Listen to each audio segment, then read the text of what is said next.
सास का नाम राजमाता था और बहू का नाम वैशाली था। राजमाता एक बड़े और समृद्ध घर की मालिका थी, जबकि वैशाली नई नई शादी हुई थी और उसे इस नए परिवार में अपनी जगह बनाने की कोशिशें कर रही थी। राजमाता बहुत स्वाभाविक रूप से अधिकता की प्रतीक्षा कर रही थी। वह चाहती थी कि उसकी बहू सभी कामों में अद्वितीय रूप से कुशल हो और घर का प्रबंधन भी उत्तम तरीके से हो।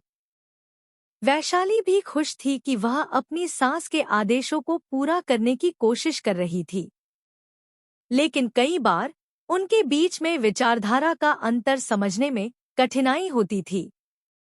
एक दिन राजमाता ने वैशाली से कहा, तुम्हें इस घर के कामों में और भी अधिक सक्षम होना चाहिए।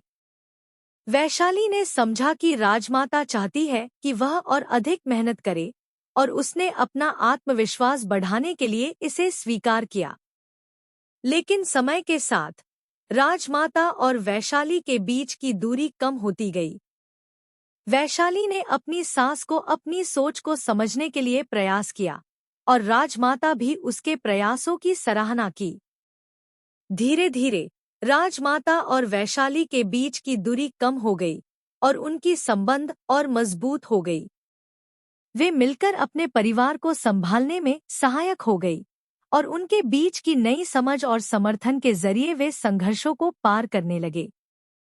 इस कहानी से हमें यह सीखने को मिलता है कि संबंधों को समझने, समर्थन करने और सहयोग करने से हम अपने जीवन में संघर्षों को आसानी से पार कर सकते हैं।